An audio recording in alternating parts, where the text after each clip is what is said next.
Atteints de fibromyalgie, nous avons décidé de témoigner. Nous nous sommes rencontrés et nous avons parlé de nos misères. Je m'oblige, c'est tout le temps, c'est un travail. Aujourd'hui, avec nos mots, notre vécu, nous vous partageons notre expérience de cette maladie peu connue avec ce message d'espoir, mieux malgré la fibro.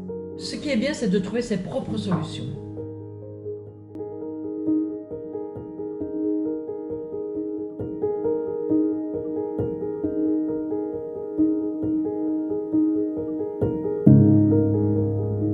Bonjour. Avec les séquences de Mieux malgré la fibrome, nous souhaitons vous emmener sur le chemin de patients qui se livrent aujourd'hui librement.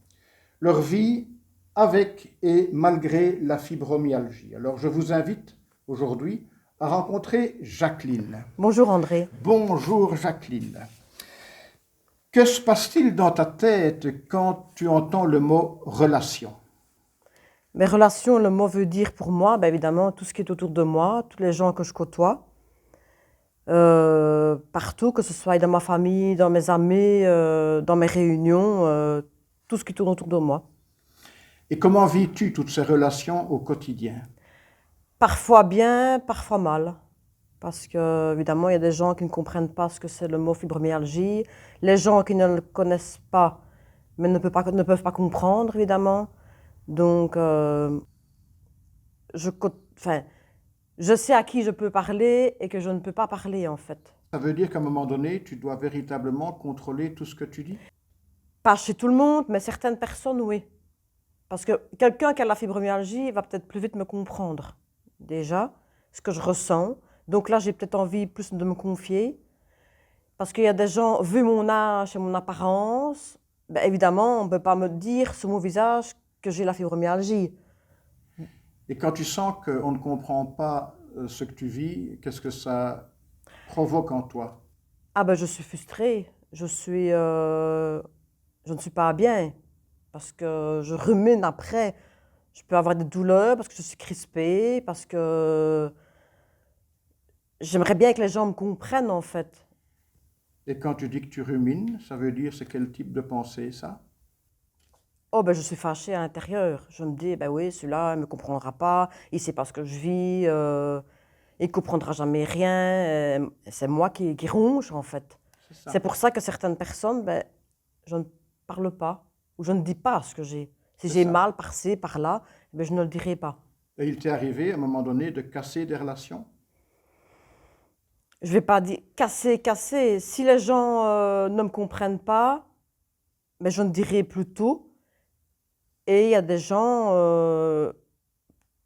parfois je serais même dégoûtée parce qu'on pourrait dire, oui, celle-là, elle a 50 ans, elle ne travaille pas, elle ne fout rien de sa vie ou quoi. C'est ce que je me dis, qu'ils prennent mon corps et moi je vais bien prendre leur.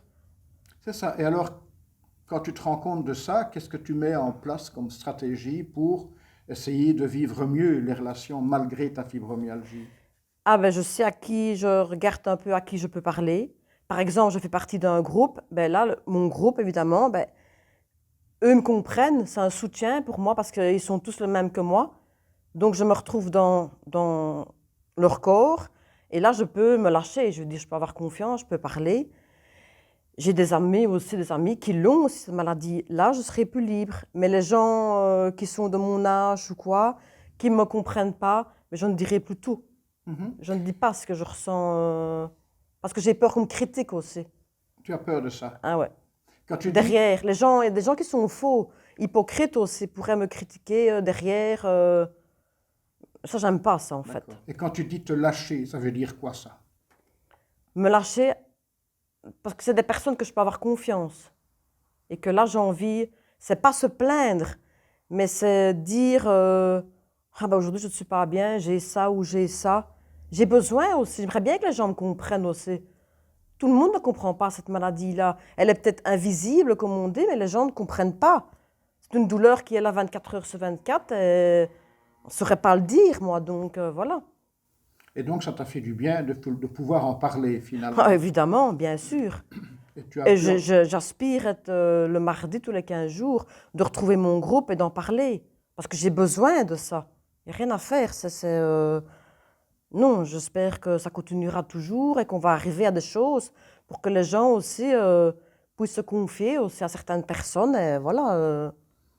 Donc finalement, les relations, tu les as soignées en disant d'un côté, ben, je vais dire vraiment qui je suis à ceux à qui je peux le dire, et puis les autres, je dis le minimum. Ouais, je dis le minimum. Je sais à qui je peux parler et ceux que je ne peux pas parler.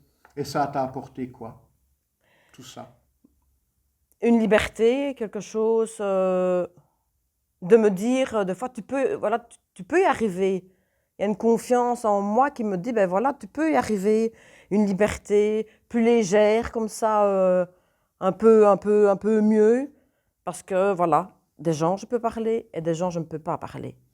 Quand tu dis que tu te sens mieux, si tu peux être plus précise, ça touche. Mieux, je vais dire un bien-être intérieur, plus posé, plus calme. Et voilà, c'est ça, c'est un cheminement qu'on apprend de jour en jour. Et en avançant dans la vie, ben voilà. Parce que moi, je suis quelqu'un qui a besoin de beaucoup de contact. Évidemment, quand on ne travaille pas au corps, moi j'ai besoin de contact. Donc, ben voilà, je dois trier, voilà, c'est ce que je fais. Si tu devais dire un mot sur ta situation maintenant, grâce au fait d'avoir pu mettre en place cette stratégie de dire je sélectionne un peu à qui je vais parler, un mot pour résumer ça. Je peux dire mieux avec la fibro, c'est notre but. Et positif aussi, hein, Positif. dire ouais, positif. Aller de l'avant, évidemment. Parce que tu n'as plus d'idées ou tu as moins d'idées négatives. Ouais. Et je dis, il n'y a pas que moi.